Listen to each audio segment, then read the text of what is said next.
이 시간에 우리 에베소서 6장 말씀입니다. 우리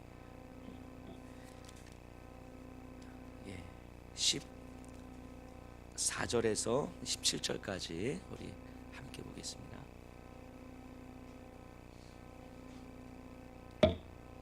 14절에서 17절을 우리 함께 좀 읽도록 하겠습니다. 그런즉 서서 진리로 너희 허리띠를 띠고 의의 호심경을 붙이고 평안의 복음이 준비한 것으로 신을 신고 모든 것 위에 믿음의 방패를 가지고 이로써 능히 악한 자의 모든 불화살을 소멸하고 구원의 투구와 성령의 검 곧 하나님의 말씀을 가지라. 아멘.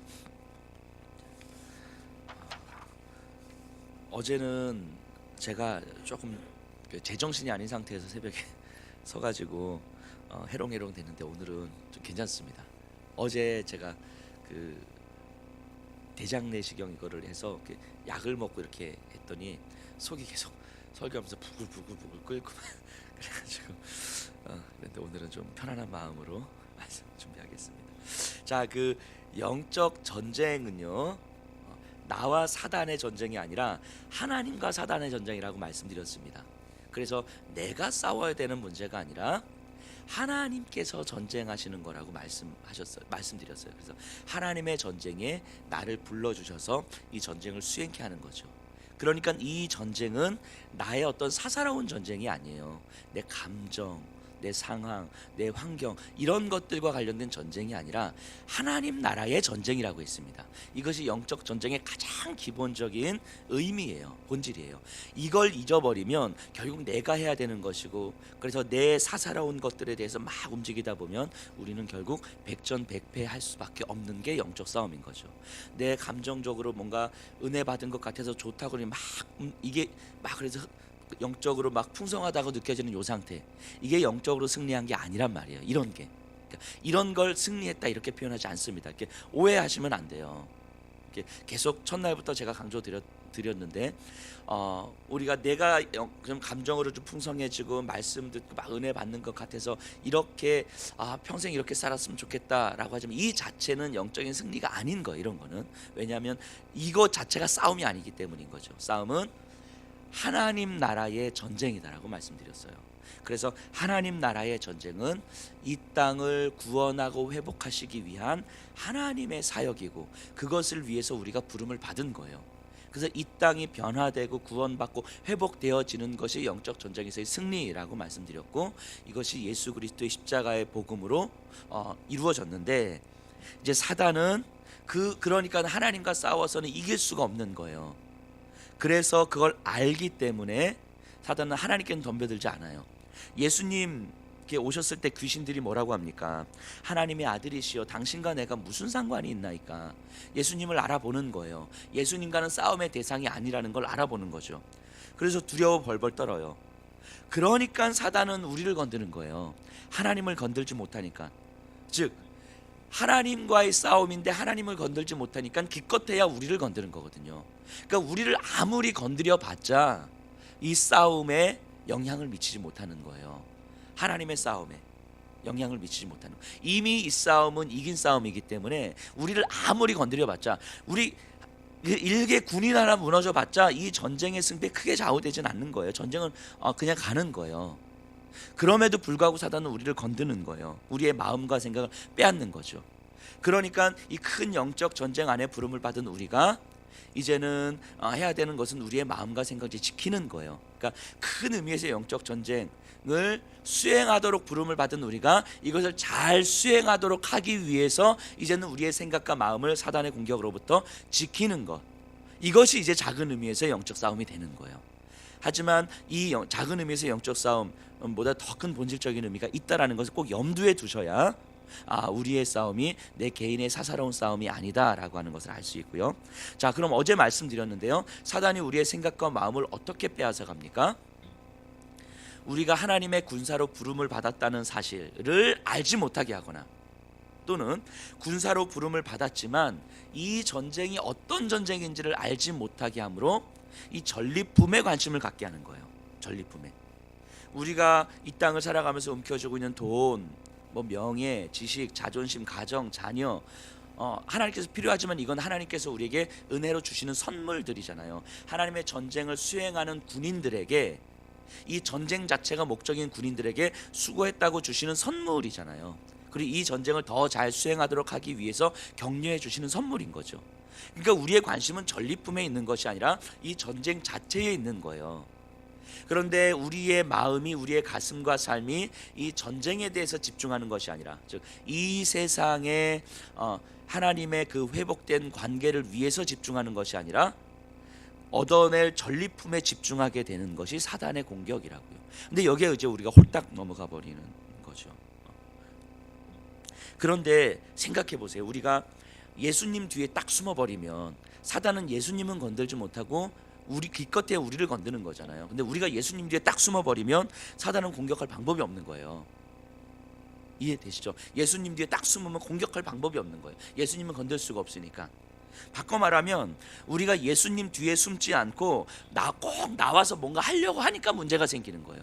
예수님 뒤에 딱 숨으면 되는데 예수님 뒤에 숨지 않고 나와서 뭔가를 계속 하려고 하니까, 즉 이스라엘 백성들처럼 내가 돈을 막 움켜쥐려고 하고 내가 내 자존심과 명예와 가정과 이런 것들을, 자녀들 이런 것들을 계속 내가 움켜쥐려고 하고 이러니까 항상 뭔가 이게 사단이 나는 거죠. 예수님 뒤에 딱 숨으면 그 사단은 절대 이런 것들을 건들 수 없다라는 게 이게 당연한 건데, 자, 요거 예수님 뒤에 숨는 상태, 이걸 의의 호심경이라고 이야기하는 거예요. 예수님 뒤에 숨는 상태. 호심경으로는요, 이렇게 예전에 군인들 보면 이제 가슴이 이렇게 이제 목부터 이게 복부 여기까지 이렇게 막 차는 거 있잖아요. 요게 이제 호심경이거든요. 가슴을 보호해 주는 거예요. 그래서 심장, 폐 이런 것들을 보호해 주는 거죠. 근데 의의 호심경, 의로 우리의 가슴을, 심장을 보호한다 이거예요. 의로. 자, 의가 무엇입니까? 의는 하나님과의 올바른 관계를 의미합니다. 하나님과의 올바른 관계, 즉 창조주 하나님과 피조물이자 죄와 사망의 비참함 아래 있던 나, 하나님을 의지하지 않으면 비참함에 허우적대면서 살아갈 수밖에 없는 나, 이 하나님과 나 사이의 관계를 깨닫는 거예요. 그러니까 내가 하나님을 의지하지 않으면 여전히 비참하게 살아갈 수밖에 없구나. 그러니 내가 하나님을 의지해야만 하는 거구나. 이걸 깨닫는 거예요. 이걸 의라고 해요. 의. 즉 의는 하나님과의 올바른 관계가 회복된 상태, 죄와 사망의 비참한 상태에서 회복된 상태를 의라고 하는 거예요.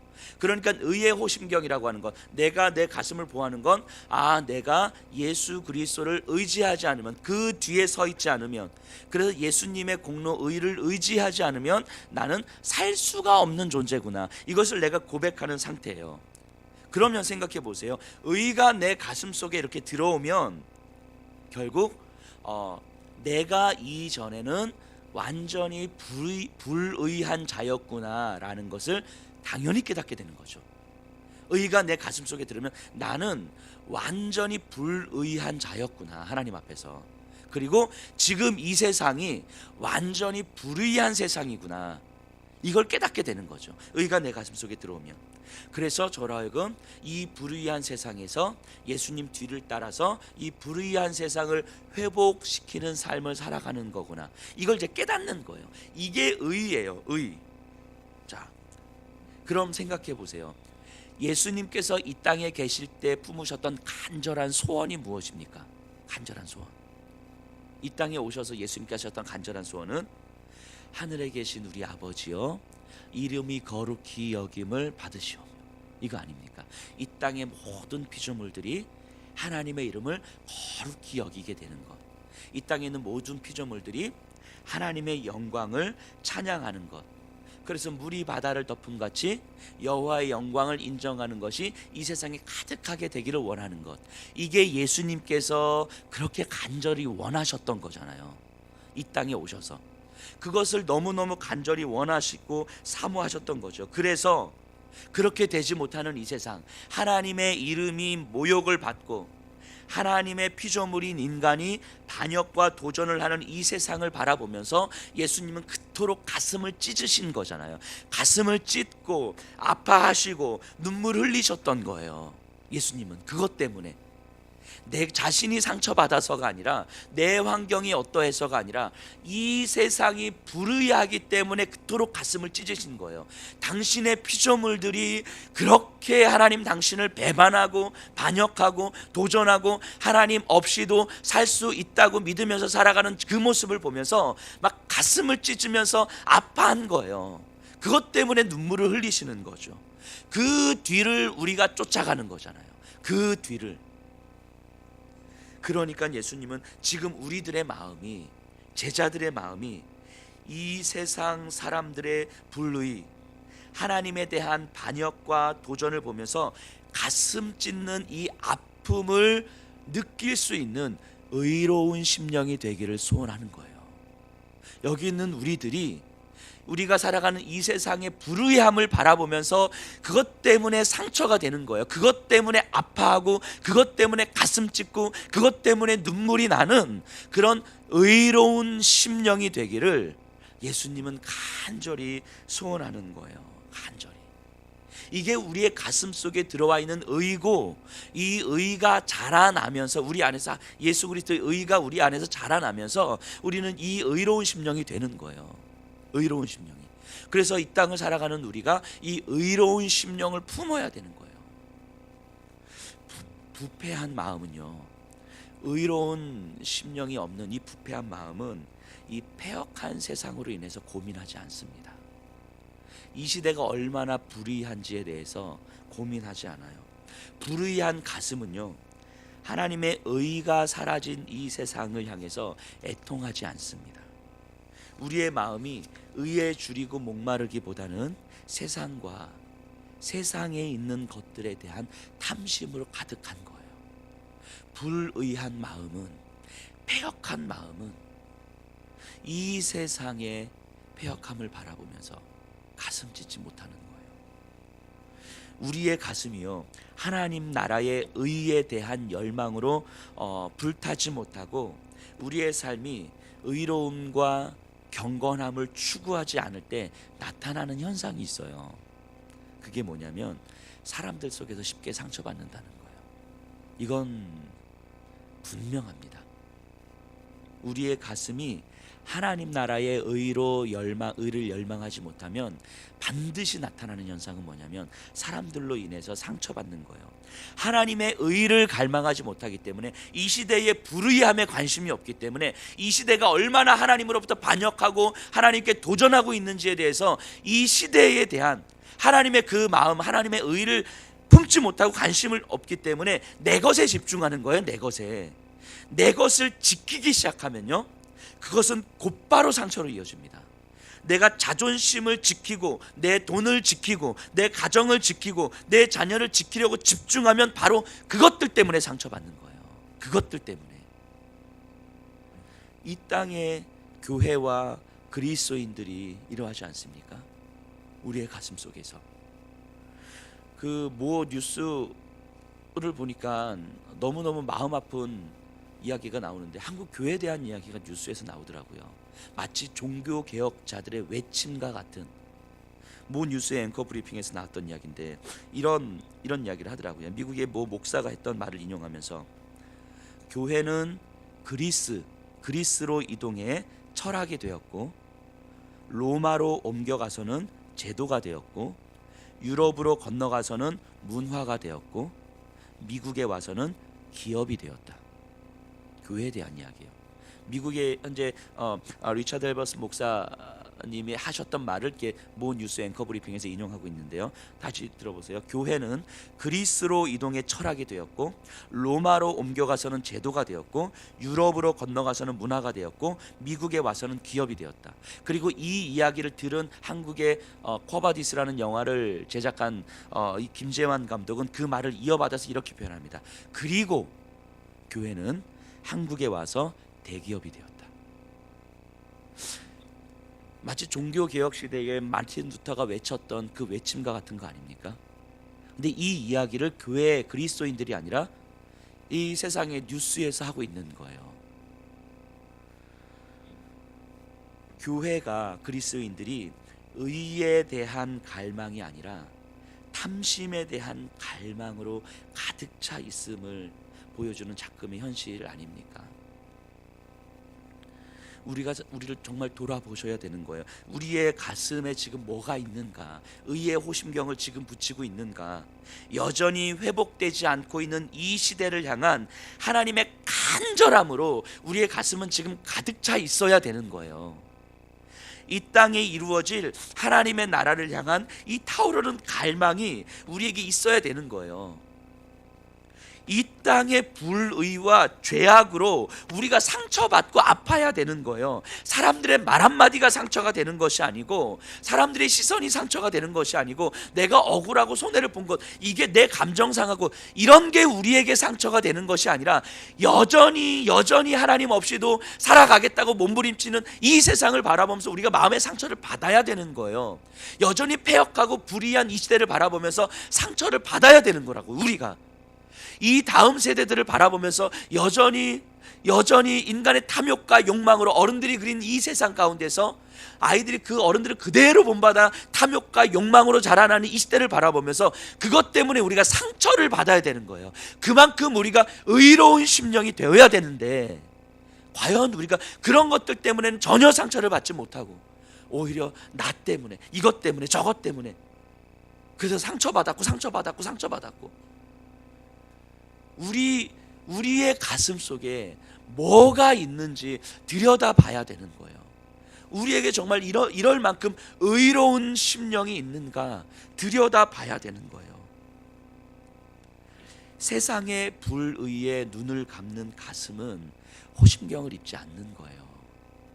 하나님을 인정하지 않는 이 시대의 무감각한 가슴은 호심경을 입지 않는 거예요.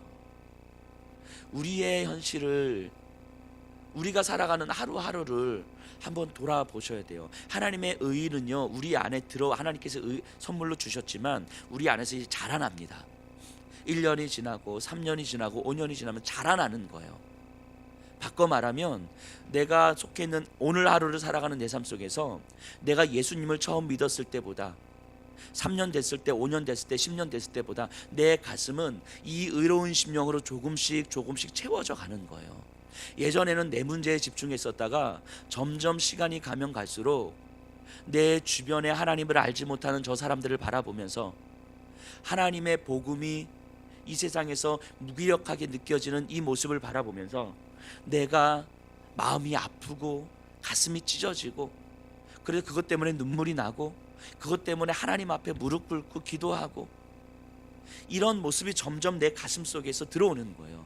그러면 군사로 부름받은 우리가 내 사사로운 삶의 모습보다는 이 의로운 심령으로 말미암아 내가 무엇을 바라보고 어떻게 살아가야 되는지 조금씩 내 안에 차오르는 거예요. 그것이 차오르다 보면 어느 순간 우리의 가정은, 내 삶은, 내 물질의 삶은, 내가 먹고 사는 문제는, 우리 자녀들의 모습은 정말 하나님께서 충분히 안전하게 채워주시는구나 라는 믿음이 우리에게 점점 더 들어오는 거예요. 그 믿음이 들어오면 들어올수록 더더욱 우리는 의로운 심령을 가지고 살아갈 수밖에 없는 거예요. 이것이 신앙이 성장하는 거죠. 이렇게 성장해 갈 때 사단은요, 우리를 건들 수가 없어요. 우리의 마음을 뺏어갈 수가 없는 거예요. 근데 이 의로운 심령이 우리에게 자리 잡지 못하면, 우리의 가슴 속에서 이 하나님의 의로운 심령이 우리 안에 열망으로 타오르지 못하면 결국 사단은 우리를 끊임없이 내 삶의 문제로 계속 내 시선을 돌릴 수밖에 없는 거예요. 근데 거기에 우리는 홀딱 다 넘어가는 거예요. 다. 그래서 이 시대의 불의함은 결국 내 문제가 아닌 것처럼 생각하고, 이 시대에 하나님을 알지 못하는 사람들은 여전히 나와는 상관없는 일이 되어버리는 거예요. 우리의 가슴이 하나님의 의로운 심령으로 전혀 불타지 않아요. 의에 줄이고 목마른 삶을 살 수가 없어요. 그러니 사단의 공격 앞에 무너지는 거죠. 종교개혁, 올해가 종교개혁 500주년 아닙니까? 종교개혁자들이 종교개혁을 하기 전에 카톨릭 안에서, 카톨릭의 성직자였지만 그 안에서 개혁을 외쳤던 이 사보나롤라라고 하는 분이 계시대요. 이분은요, 정말로 하나님의 의로 가슴에 불탔던 분인데요. 당시 플로렌스 본인의 조국인데, 그들의 어떤 타락한 교회와 성직자들 그리고 신자들을 보면서 가만히 있을 수가 없는 거예요. 그래서 눈물로 회개하고 설교할 때마다 그들의 부패함과 타락함에 대해서, 하나님의 진리의 말씀에 대해서, 하나님의 심판에 대해서 막 선포를 합니다. 그러자 당시의 종교 지도자들은 그를 회유하기도 하고 협박하기도 해요. 그리고 그런 설교를 하지 못하도록 막 종용합니다. 심지어는 그에게 추기경, 당신은 추기경이 쓰는 모자가 이제 빨간 모자거든요. 붉은 모자. 그 추기경의 모자를 씌워 주겠노라고, 추기경의 자리를 주겠노라고 이렇게 제안도 합니다. 그러자 이제 사보나롤라가 이렇게 이야기를 해요. 내가 원하는 것은 추기경의 붉은 모자가 아니라 오직 교회의 머리이신 주님께서 주신 바 순교의 피로 물든 붉은 모자입니다. 내가 바라는 것은 오직 그것뿐입니다. 근데 사람들은 그 사보나롤라의 설교를 듣기 위해서 모여들기 시작했고요. 신자들은 그 설교를 들으면서 자신의 죄를 회개하기 시작했고, 애통해하기 시작했고, 하나님 앞에 나오기 시작했고, 부자들은 재산을 팔아 가난한 자들에게 나누어 주었고, 상인들은 부당하게 취했던 이득을 돌려주었고, 당시의 건달들이 사라지기 시작했고, 사치와 향락을 버리고 간결하고 단순한 삶으로 하나님을 찬양하기 시작합니다. 그렇게 사람들은 사보나롤라의 말씀을 듣기 위해서 모여들고 그렇게 변화가 일어나요. 그러다 1497년에 사보나롤라는 화형을 당하죠. 그때 당시에 종교의 권력에 도전하는 건 결국 죽음이었으니까 화형을 당하여서 죽어요. 자, 근데 그는 죽었지만 하나님의 의를 사모하던 그의 영혼이 여전히 살아서 다음 세대들을 깨운 거예요. 젊은 개혁자들의 가슴에 불을 지폈고, 그로 인하여서 종교 개혁의 문들이 이제 열리게 되는 거죠. 사보나롤라의 그 삶을 들여다보면 그가 특별하게 어떤 준비된 그런 사람이어서가 아니라 하나님의 의에 사로잡힌 사람이었기 때문에, 그래서 그의 심령은 오직 하나님 앞에서만 울 수밖에 없었던 그런 하나님의 용사였고, 사람들의 어떤 손가락질과 사람들의 어떤 공격과 사람들의 어떤 위협에서도 그에게는 상처가 되지 않는 거예요. 왜냐하면 그에게는 그런 사람들의 수치와 공격과 모욕과 이것과 비교할 수 없는 더 큰 상처가 그의 마음에 자리 잡고 있었기 때문인 거죠. 타락한 교회 때문에 받은 상처, 타락한 성직자들 때문에 받은 상처, 회개할 줄 모르는 신자들 때문에 받은 상처, 자신의 향락과 사치로 물들며 살아갈 수밖에 없는 이 시대를 바라보면서 받은 상처, 하나님의 의가 사라져버린 이 시대를 바라보면서 받은 상처, 여전히 예수님을 믿는다 하면서 내 문제에 집중하고 내 가정에 집중하면서 살아가는 그 신자들을 바라보면서 받은 상처, 이 상처들이 너무 커서 그를 공격하는 자들로 인하여서는 그건 상처도 되지 않는 거예요. 그래서 사람들 앞에서는 울 수가 없는 거죠. 오직 하나님 앞에서 눈물 흘리면서, 하나님 앞에서 무릎 꿇으면서, 그러면서 이 시대의 완악함에 대해서, 이 시대의 패역함에 대해서 정말 버티어서 싸울 수 있는 강인함이 있는 사람이었죠. 근데 그 사보나롤라는 그 이후로 종교개혁을 일으켰던 젊은 종교개혁자들은 우리와 다른 사람들이 아닌 거예요. 우리와 다른 사람들이 아니에요. 우리와 똑같은 사람들인 거예요. 그러니 우리도 오늘날 이 시대를 바라보면서 정말 제2의 종교개혁이 일어나야만 할 것 같은 이 시대를 바라보면서, 심지어 종교개혁자들의 외침과 같은 소리가 이제는 우리가 아니라 세상 뉴스를 통해서 들어야만 하는 이 시대 속에서 우리의 가슴이 정말 상처로 얼룩져 있어야 되는 거 아닌가 하는 거예요. 너무너무 마음이 아파서 정말 눈물을 흘리면서 가슴을 찢어야 되는 거 아닌가 싶은 거예요. 우리에게 그런 가슴이 있는지를 정말 돌아봐야 되지 않겠습니까? 의의 호심경을 우리가 입어야 되는 거잖아요. 과연 우리가 무엇으로 우리의 가슴을 지금 채우고 있습니까? 무엇 때문에 우리가 매일매일 상처받고 그러고 있어요? 말씀을 좀 정리해 보도록 하겠습니다. 하나님의 의가 분명히 우리에게 들어왔습니다. 예수를 주로 고백하는 걸 보면 하나님의 의는 분명히 우리 안에 들어왔습니다. 의의 씨앗이 분명히 뿌려졌어요. 근데 그 의가 우리 안에서 자라고 있는지를 봐야 되잖아요. 자라고 있는지를. 하나님 나라의 의를 우리 다시 한번 사모해 하십시다. 의에 줄이고 목마른 삶을 정말 사십시다. 우리의 남은 평생 이것 때문에 아파하면서 이것 때문에 몸부림치면서 좀 사십시다. 그래서 이것 때문에 정말 내 삶을 좀 걸었으면 좋겠어요.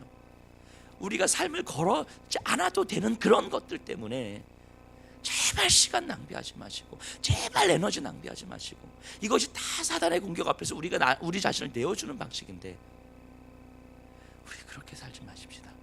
하나님께서 그렇게 허락하지 않으시는 거예요.